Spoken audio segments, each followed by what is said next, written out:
Fala aí, pessoal. Para a próxima parte aqui, né, do nosso vídeo, eu vou apresentar aqui o Ultragen para vocês, explicar qual era a ideia, né, por trás dele, como é que ele cortar um pouquinho da história. Vai ser breve, né? Bom, esse aqui é o site onde temos a documentação, o ultragen.dev. Nós temos ainda algumas coisas para documentar, especialmente sobre a API, né, para as funções built-in dele. Em termos de assuntos assim relacionados a tá razoavelmente avançado. A gente consegue ter uma introdução, fala sobre a instalação, sintaxe, as funções, os decorators, as coisas, os recursos da linguagem, né, de uma forma geral, sobre classes enfim. É, e aí, assim, o que está realmente mais atrasado é a parte da API, tá? Mas, enfim, esse é o site. Aqui nós temos um Getting Started para falar um pouco sobre a linguagem, né? E aí, como é que surgiu, né, o Ultragen? Qual foi a ideia? No meu antigo trabalho, a gente tinha uma demanda que era o seguinte: a gente tinha várias máquinas que faziam processamento de mídias lá, e essas máquinas elas funcionavam baseadas em XML, que tinham dados lá, né? Tinha uns metadados lá que um operador preenchia, né? E a gente precisava entrar com esses dados dentro da máquina. É, E aí, assim, cada máquina tinha um XML, né? Então, qual foi a ideia? Pô, se a gente tiver só os dados numa linguagem agnóstica, tipo um JSON da vida, a gente pega esse JSON, pega os dados e a gente consegue criar vários XMLs através de templates, né?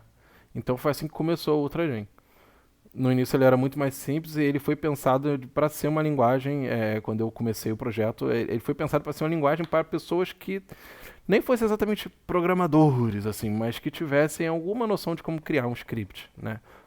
é, para que a própria equipe de suporte pudesse criar esses templates e tal. Claro que, né, como muita coisa na vida, necessidades novas foram surgindo e aí tudo foi evoluindo. Eu acabei depois eu saí dessa empresa que eu trabalhava, mas eu continuei tocando o projeto e como criar XMLs era uma ideia não muito útil, né? Era muito útil só para aquele pedaço específico. A minha ideia foi usar os dados para processar HTML, para fazer templates HTML e usar esses templates feitos como respostas HTTP. Então teria é, um servidor, né, ali no Pascal, né, no Lazarus, enfim. Eu teria um servidor, o meu handler lá da minha rota, ele ia processar, pegar os dados e botar para fora um template processado. Na verdade, ele ia chamar o interpretador passando os dados e esse interpretador ia fazer o que tivesse que fazer. E aí, conforme foi evoluindo, foi visto que, assim, foram surgindo as necessidades e tal. Eu pensei, pô, isso podia virar uma linguagem de script inteira e não só uma template engine. E foi isso que aconteceu.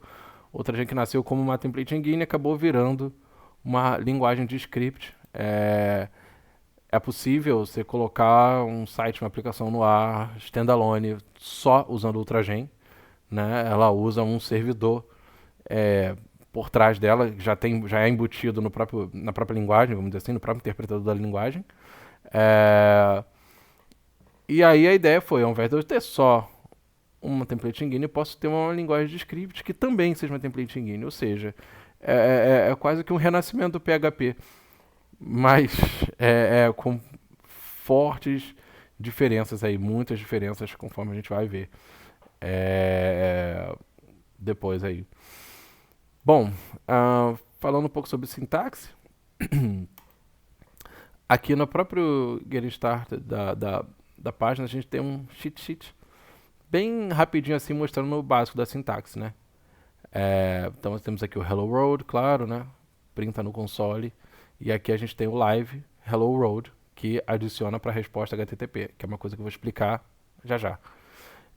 A gente tem aqui declarações de variáveis, né? String. Ele também suporta aspas duplas, né? Inteiro, float, lógico, né? Nulo, né? Que a gente chama assim mesmo, de nulo. E ele suporta strings com várias linhas através das aspas triplas, né? Quando você está com aspas triplas, você pode usar qualquer tipo de aspa dentro que não tem problema. O único problema é se você tiver uma aspa dupla exatamente aqui, aí você vai ter que escapar ela, não tem jeito. Chamando métodos, né? O Trajan é uma linguagem orientada a objetos, né? Então eu tenho aqui minha string, e aqui eu estou chamando o método upper, que é um método de string que coloca tudo para maiúsculo. Aqui nós temos uma demonstração básica de como fazer loops com o Trajan. Então basicamente eu tenho aqui um for, abre parênteses, a minha lista, a minha variável de controle e o meu bloco que vai ser executado. Uma característica do Trajan é que quando ele manda para dentro do bloco o elemento da lista, tá? Que é obtido pela variável de controle, mas ele também manda o índice da lista, que é obtido pelo underline variável de controle. Tá? Isso aqui é padrão do Trajan. Então você sempre tem o índice, o índice e o item da lista dentro do laço. Ele também faz for com strings, né? E aí vale a mesma coisa. Temos o índice da string e temos o caractere, tá? Tem uns detalhezinhos sobre essa parte do caractere, mas enfim. Que estão aqui na seu primitive type. Depois, se tiver curiosidade de ver, é só vir aqui. Nós temos o for com inteiros, né? Onde você passa um inteiro ao invés de uma lista ou uma string, e ele executa o número de vezes do inteiro que você passou ali. Nós temos também o while. O Trajan também permite você fazer iteração com o while. Então esses são os loops disponíveis no Trajan. O Trajan suporta listas e dicionários, né? O dicionário que é bem parecido com o objeto JavaScript, mas que o Trajan chamou de dicionário. E o objeto é objeto e dicionário é dicionário. Bom, para declarar uma lista, você faz isso de forma direta, tá? E para declarar um dicionário também você pode fazer isso de forma direta. Você abre chaves e coloca aqui a chave e o valor numa sintaxe muito parecida com JavaScript, mas na verdade mais próxima do Python.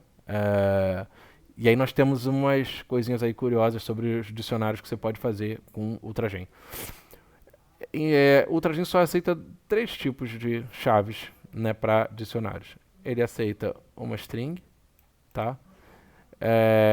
E aí ele aceita também uma lista. O que acontece quando você faz isso aqui? Ele associa esse valor aqui